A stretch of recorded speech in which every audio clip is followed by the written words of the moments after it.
What's up, Rockstars? Welcome to another news video. Today I got an exciting news video for you guys. I got new games that I'm covering. I have some last minute deals. There'll be links in the description below for all those, so be sure to check those out because they're like in their final hours. We got some upcoming announcements, some really crazy stuff going on with how people are using crowdfunding for board games it's different than almost anything I've ever seen. And of course, some issues with these companies really struggling financially and the outcomes that happen from that. I'll be talking that towards the end.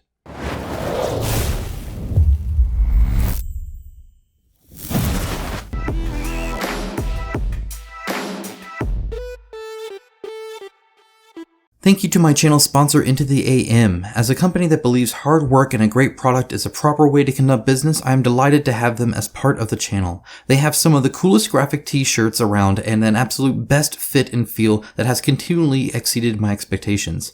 With new shirts arriving all the time and other products like boxers, hats, and even a monthly shirt club, I wholeheartedly recommend them to you. Check out the link in my description of this video for an exclusive 10% off everything they sell. Now, as always, a huge shout out to my patrons and YouTube members. It is through their financial support that this channel is possible. If you appreciate the videos I make every single week for you guys, and you can give even $1 a month, there is a link down in the description below. Thank you so very much. Additionally, just a huge shout out. I'm wearing my shirt from Into the AM. There's always a link down there to them. They are longtime channel sponsors. They have some amazing shirts. If you see me wearing a cool shirt, chances are it was from them. All right, moving on from that, let's dive right in. Company of Heroes. This is board game second edition. It's kind of it's because it's Company of Heroes board game, not the board game, just board game.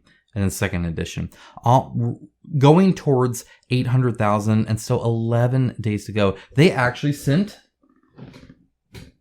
a 1.0 copy here. I'll be unboxing that. I'll be letting you guys know what I think about it here very, very shortly. So stay tuned for that. Again, subscribe if you want to see coverage just like that. I'll have my Oath Sworn review and I'll have some first thoughts on Madara out to you guys soon as well. So lots coming. Good board game stuff on the way. Anyway, they're doing great with this. They're doing like a lot of work here. There is some oddity around whether or not it's like in the first one there was 4 factions. This one you get 2 factions in it. A lot of that's just more proper pricing. A lot of things like Madara actually are very underpriced at first, whether on purpose or on accident. It doesn't matter either way, it kind of is. But that also actually brings it to a cheaper introduction price, which is also kind of nice too, and helps with the logistics on SKUs, I'm sure. I'll have more thoughts on that as I dive into the game and understand it more. But suffice it to say, that's kind of the one thing to kind of look out there. Either way, it's either a good deal for you now or it's not. And then you can just go from there. But a lot of people super excited about that. 4,000 plus backers already. And again, going strong on that. All right, next up we have Pagan, Fate of Roanoke, second print run. This is fascinating. This, first of all, beautiful game. The art gives me some Darkest Dungeon vibes a little bit, but it looks really, really pretty. It's a 2-player card game, which is right up my alley as a Magic the Gathering fan, as a DC deck builder fan, I really enjoy a lot of these games, and I play them a lot. 2 players, either against my kids or against my wife or whatever. And so this is cool. It places a witch versus a witch hunter, but they're doing a lot of different things. You're not just like playing a card and then does it effect, or playing a card and does this effect. You're dealing with townsfolk people and doing all this kind of stuff. Feel free to take a look, but it's a very, very, very pretty game, I think anyway. And like the art book I feel is pretty much necessary with a whole bunch of like tokens and stuff like that. It's like an 8.5 right now on BGG. And again, this is the second print run, so it's a known quantity. There's plenty of videos on it and stuff like that.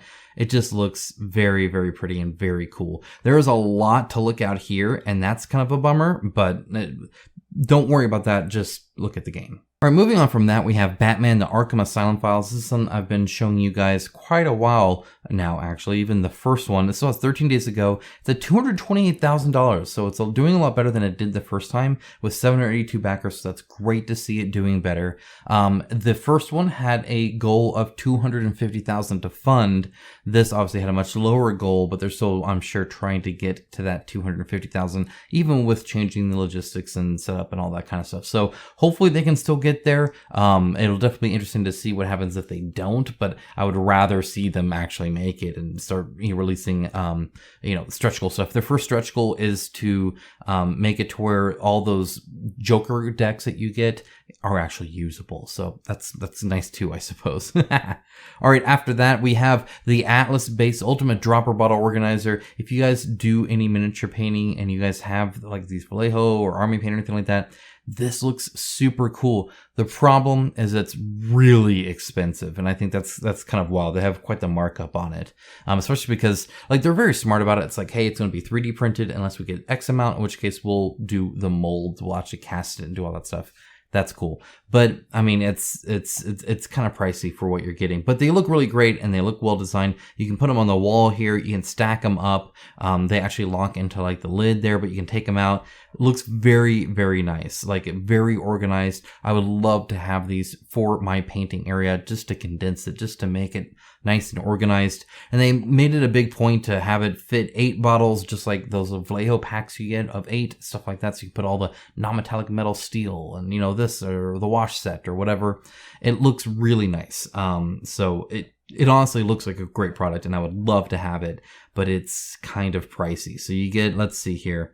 You get for $27, you get 4 of them. Now, it depends on how much paint you have, but I would need a lot. So, and they only work for dropper bottles. You can't put a Games Workshop in here. I have plenty of Citadel as well. I could transfer them, but I could have for years now. I still haven't. So there's that too. But anyway, that's linked down below as well. And that has 14 days left to go. All right, next up, coming up, Daimyo. This is by Stone Sword Games. They did Senjutsu, which is back there somewhere. It was not a game for me. It is not my style of game. It looks like it is, but it's not. I don't like the gameplay. It's just not my thing. This is going to be a Euro-style historical 4X game, so also probably not my thing. That being said, Senjutsu looked gorgeous, and it's going to be a high-quality product, I'm sure. This already looks gorgeous, and I'm sure it's going to be a high-quality product as well. Now, will this launch before they deliver Senjutsu? I don't know. We'll see. I have no idea what the date is on this. If you do know, let me know in the comments. I'll be sure to read that and update the information for everybody. So either way, it's definitely going to be a pretty game. And it already has almost 2,000 followers. They definitely have a following. People love that their stuff so far, and so more power to them. And I hope they enjoy it and get a great game out of it. And I'll be looking at the campaign either way, because I would never pick the Euro-style historical 4X game. That doesn't mean I wouldn't play it, and that doesn't mean I wouldn't enjoy it. It just means I won't pick it. Okay, next up, Hellguard. This threw me for a loop. This is Hellguard Curse of Caina. It is essentially a tabletop RPG game, so it's not a board game. However, it does have some gorgeous minis, some great art, but I didn't know it was a board game, tabletop game, anything, because I saw it first on Facebook and then advertised with like this skanky lady here, and I figured it was like some free-to-play mobile game, and I scrolled right past it, and eventually I saw one. I forget who it was. It was one of the other characters.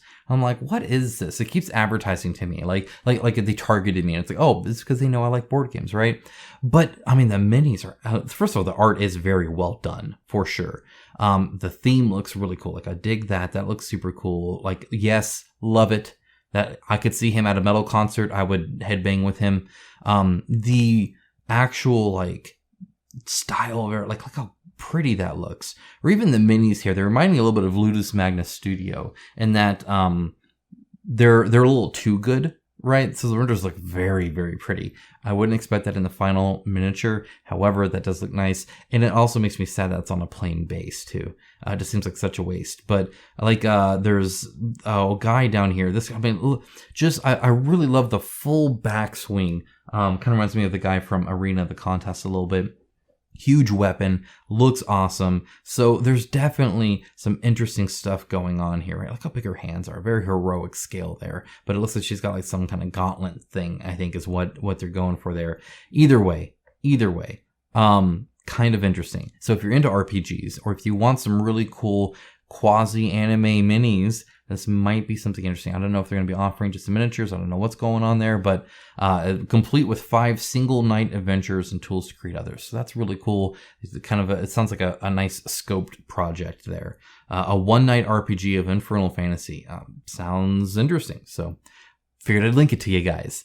Okay, next up, what's coming up? Burncycle, new recruit, special series reprint. This is Chip Theory Games' next thing on GameFound. It's going to be huge. It's going to be big. People are going to love it. From my understanding, is Burncycle was not their biggest success ever, but the people who have gone have really enjoyed it. I know several of my patrons have been enjoying it, and so it's great that they're like, hey, we know it's great. We're going to send it out. The people who bought it, they know it's great.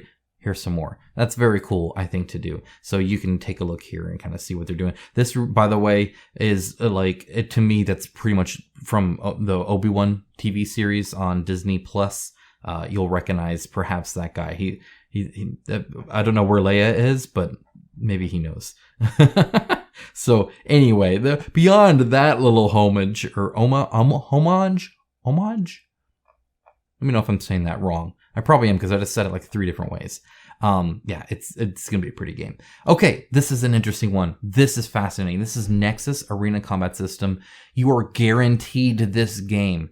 Let me explain. This is as close to Claustrophobia 1643 as I have seen. It's going to be launching 11 days. Let's take a look because, okay, before I do that, actually, a history. They have tried to make this game like 4 times. Okay, and I'm not even kidding. Here's the first one. Canceled, right? Only made 10,000. Here's the second one. Canceled. Made 54,000. That's pretty good, right? Nope, still not good enough. Canceled. Then they tried to make it, okay, let's at least get a RPG in the universe. Nope, canceled as well. And then they tried again and again. Canceled. Again. And now here they are. And I'm telling you right now, it's a guaranteed game. How is that? What is going on? Well, he explains it here. You can kind of read about it a little bit, but essentially, he was like, hey, I'm just going to pay for a minimum print run, and you can back the game and get it. So that's kind of cool. Now, he's hoping the funds here will be able to do a bigger print run that'll be cheaper, that'll be able to get it, into like more retail-oriented stuff and really kind of expand on that. But I don't think this is a game for retail because it's like pimped out the wazoo. So it has pre-painted minis. They're all typically around 60 to 70 millimeters tall. Okay, so they're huge.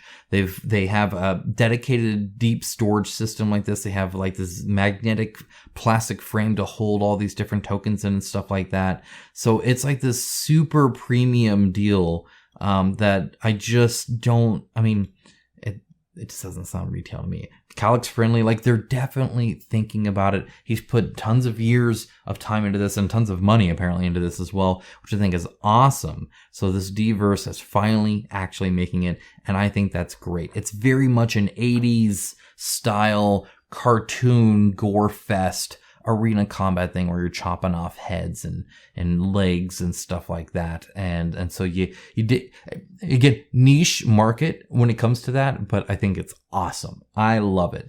It has my favorite, by the way, little slogan that I could pretty much dedicate my life to.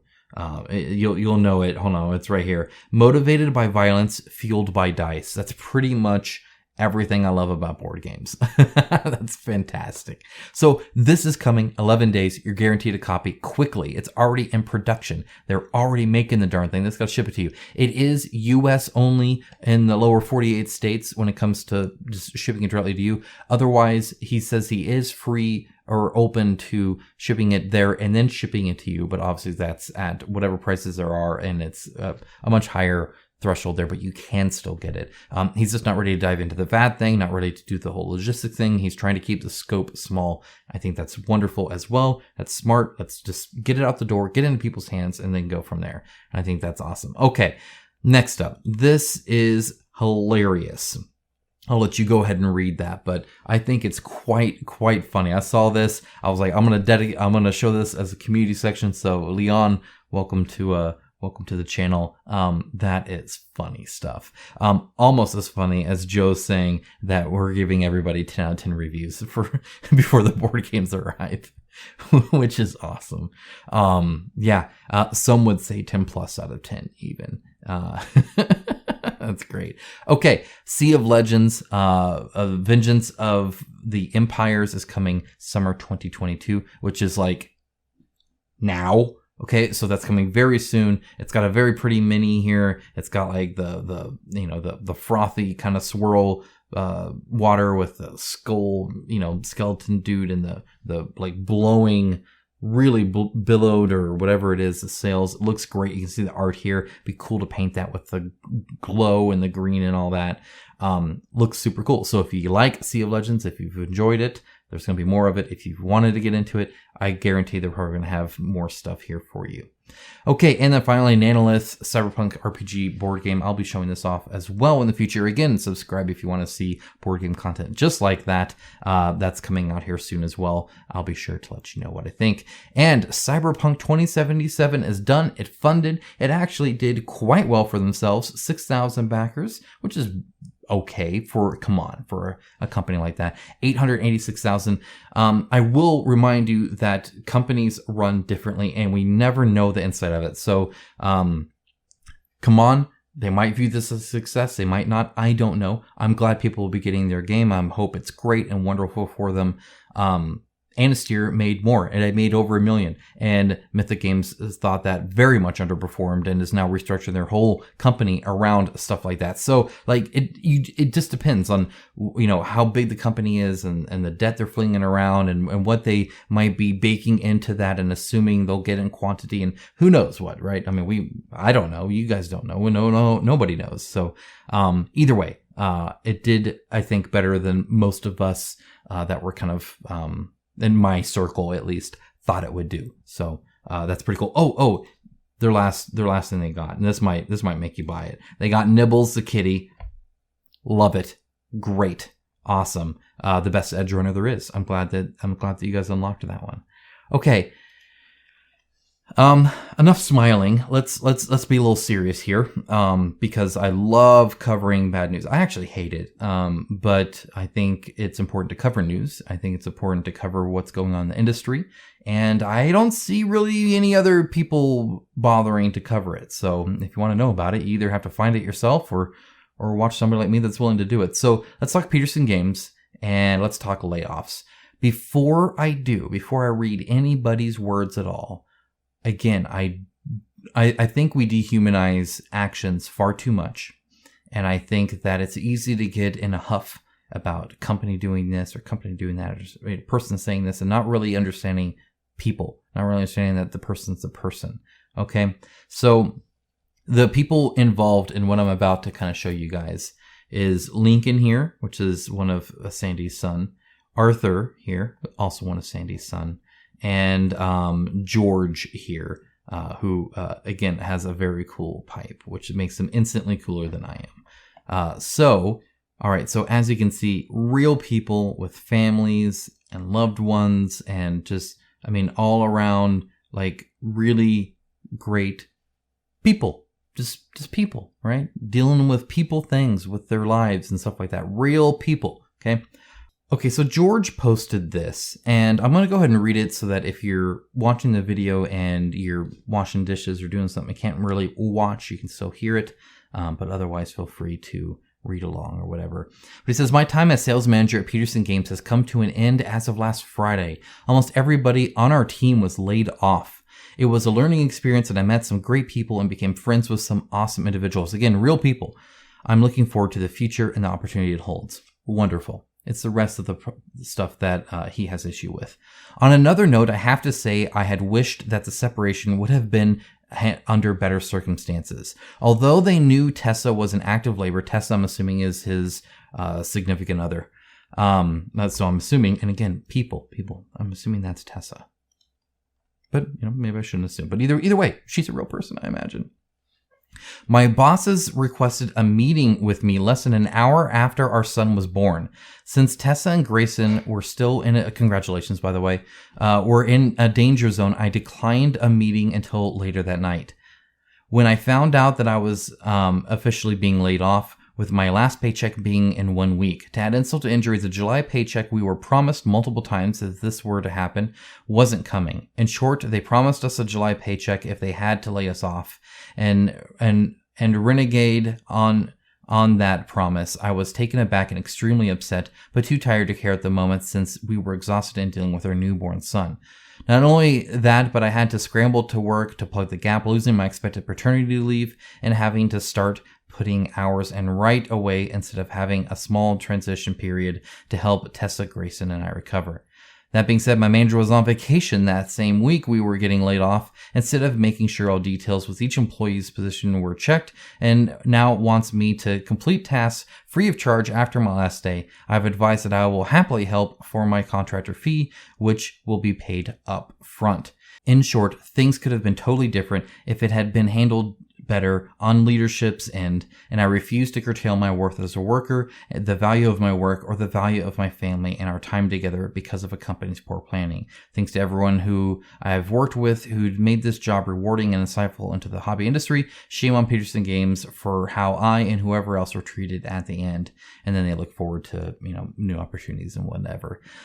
So again, first of all, congratulations on the baby boy. I think that's awesome. That's a huge amount of fun. Having kids is great. And it's a wonderful life moment. And mad props to declining your fire meeting.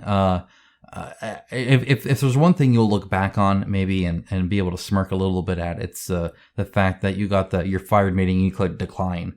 You didn't know it at the time per se, but that's wild. And crazy timing, right? That they knew that your wife was on labor. Your manager, who I would think would be handling a lot of this, isn't even in office. They're on vacation. Meanwhile, you're getting canned. So that's definitely rough. Let's hear from Petersen though, okay, or Petersen's side of it. This is Arthur, right? Petersen's son. So going back here, this is Arthur right here speaking. So again, real people. Keep that in mind, especially when you comment down below. I mean it. Says, hi all, I apologize that one of our employees' anger at how the layoffs, I don't know if anger is the right word, by the way, definitely disappointment or frustration, I would say. I don't know about anger. Anger is a pretty strong word. I didn't get that from what he posted at all. And how the layoffs went is how it is starting to be publicly known. You should definitely have a public statement ready when you let people go, because they have no, they're not going to keep quiet about it. Let me say a few quick things, and then hopefully I can continue to answer questions in the next few days, as I've not been on Discord for a while, having not had the bandwidth. I understand. Being busy sucks. Number one, we have been preparing a public announcement video Sandy will release likely next week. Again, that's too late. You should have either waited to fire the people or gotten that sooner. I would think. This seems rushed, by the way, and you'll see that kind of going in. What was going on with PG, which is Petersen Games. We are not shuttering doors. That was one of the real options we looked at very hard, but ultimately decided on massive layoffs and several other changes. This video to be released will most specifically be a message to our Kickstarter backers, and the bottom line of the message is that our number one priority, as always, will be to fulfill each project. Laying off 70% of the staff, including Sandy's son Lincoln, was an unfortunate byproduct of our plan to keep that overriding commitment. With the Cthulhu Wars 4th edition, or whatever the 4 stands for, will be first as it's ready to ship from China, but the timeline of each of the others is in a very tenuous position, and we'll take each one as we go. By the way, this was posted on their Petersen Games Discord. Number 2, on the subject of George's public post, all I'll say is that George was always an exceptional employee, and making the decision to lay him off was one of the worst things I've ever had to do at Petersen Games. And I will add that George has every right to be upset, and I admit I did not handle every aspect of the layoff well. In hindsight, many things about it were subpar. To be fair, I suppose we've literally never laid off more than one person at a time in the past, and sending our operations to a halt by losing all of our employees isn't something I've dealt with nor planned for, and this came a lot faster and quicker than we expected. Again, this seems very rushed. Please don't misread I'm not trying to make an excuse. I agree with George that the layoffs were mishandled. I do not want to get into specifics, as that will do no one any good. It depends what the specifics are. But suffice it to say, I don't agree with all of this characterization of how things went down, but I can understand why he took them the way he did. Our final emails to each other included a large number of apologies to him regarding it, as he deserved them. Also want to add one thing because George touches on it and I wanted to clarify. We pay our employees in arrears, meaning their paycheck is at the end of the month for which they just worked. Every employee that was laid off had their last work day on Friday, July 1st. Every single one of them were paid last Thursday for the month of June. And that paycheck actually included their pay for June 30th and July 1st, even though they hadn't technically worked those 2 final days due to the logistics of our payroll system. What George is referring to is that several weeks ago, when Sandy and I disclosed to the team that massive layoffs were on the table because Sandy had been blindsided by layoffs before and didn't want to let this happen to his team, understandable. And he worked in the video game industry, so I'm sure he got blindsided by plenty of layoffs. They were famous for that for many, many decades, really, especially when he was working in them, so I believe it. And didn't want to let that happen to his team, so he told them it's a possibility weeks in advance, just to prepare them if it happened. He also promised them that layoffs wouldn't happen until the end of July. Sandy was wrong. We determined that we really needed the layoffs by the end of June, and so that's what happened. It is doubly unfortunate that this happened during what should be a wonderful time for George. I regret I caused him and his family any pain at all due to the timing of this storm. I imagine it's hard to let somebody go. I can imagine that's the worst part of the job of being a manager. There's a lot of benefits, but that's not one of them. Edit, meaning all PG employees were fully paid for all work that they did. Wanted to make that clear, as George's Facebook post could be interpreted that they didn't happen. I don't know if I didn't, but I read this first, so perhaps that's that. Okay, so let's discuss a few things here.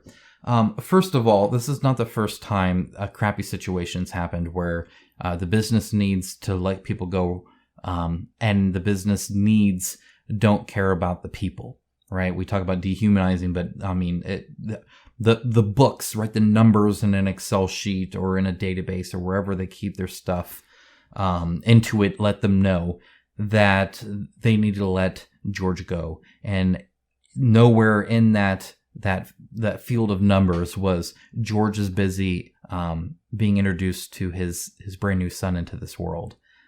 That's nowhere in the dollar signs, right? It doesn't care. It kind of reminds me a little bit of Mythic Games laying off the UK people right around Christmas, right? It's like, Merry Christmas, by the way, leave. Very, very much sucks when that happens. It's the way it is. It's just dehumanized. There's no humanity in it. Right. And that's not a stab at Arthur or Sandy or anything like that. It's just, I mean, the business is just an entity. It doesn't care. And if you're beholden to that business and the business doesn't care, then you're beholden not to care in your actions. So you can say, I'm sorry, but you're also saying leave, right? So there's that too. The book said, I know we said July, but actually we needed June.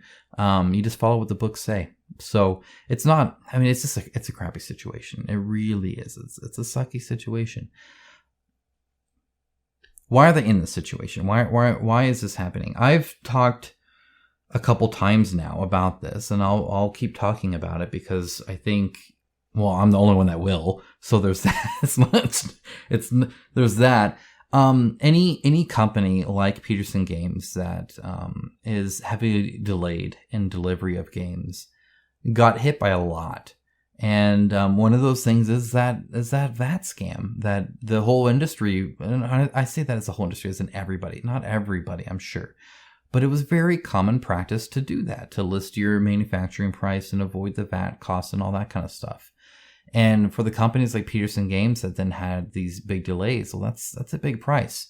I just recently said on Discord that I think a lot of these companies, and again, I have no way of knowing because I mean they can't admit this publicly, right? So they won't, of course not.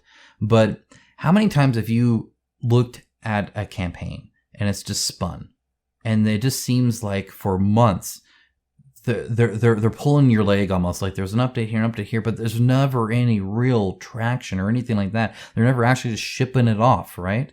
I mean, I can think of some all the time. I'm not going to even mention them right now because I don't want to associate them with that scam, right? But you can use your own brain. You know those very delayed projects that just seem to somehow take 4 years to make or some junk like that, like this, like incredibly long things, without like work, right? Or you get updates and it's nothing but pictures of stuff or the same junk they've been saying for 7 months now or whatever it is, right?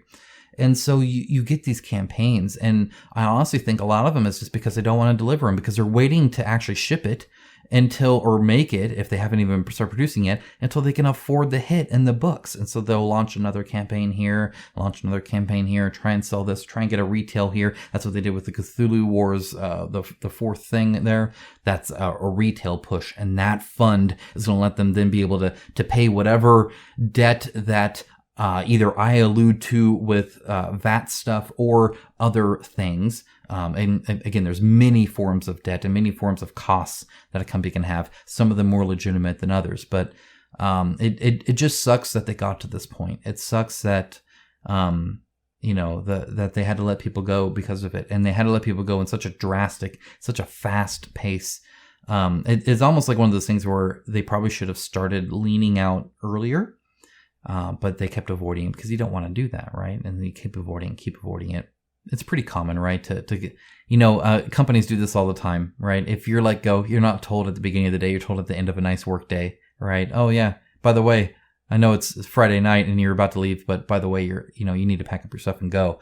So they get another extra work day out of you. Like here that it was so fast that it's literally like hey, you're out the door now, actually. There's no like, hey, we're going to tell you a month in advance so you can get something, set up and come to terms with it, and we can work with you to, be a good reference for you and all that kind of stuff. It's more just like drop it and go, right? It sucks. It sucks that it sucks that decisions are made by the decision makers, and then so many of the people that aren't the decision makers are the ones that end up going, right? Because at the end of the day, Arthur and Sandy are in a decision-making process, and what got them here are the decisions that Petersen Games made, not George, right? But George goes, and Sandy and Arthur stay. So it happens all the time, right? You see it in every company that lets people go. That we're having bad problems. Our decisions that we made are bad, so you have to leave. Just the way things work. Anyway, kind of sucks, but there's a lot of cool stuff too. I want to go back to this. Like there's a ton of cool stuff coming up. So I want you to see that. I want you to feel good, because at the end of the day, there's a lot of good happening. So yeah, it sucks that Petersen Games let off like 70% of their staff. It sucks that they did it abruptly. It sucks that they had to pedal back and backtrack from promises they had kind of alluded to before. It just sucks, right? but there's a lot of great stuff going on too in the board game space, and I want you to be excited about all that as well. Guys, that is it. That's all I had here. I know that news is super fun, but literally there's nobody else doing it. So if I don't do it, you're just not going to hear it. So you're welcome for that. Do stay tuned for some cool board game stuff. I got this done box. I'll be doing that next. So you'll see that. I got some reviews to talk about. I got more great board game content coming up for you guys. So stay tuned for that. As always, thank you so much for your time. Thank you so much for being there and being such an awesome community. You guys are such rock stars in my eyes. I love it. And I'll talk to you guys again very, very soon. Promise. Take care, guys. Bye.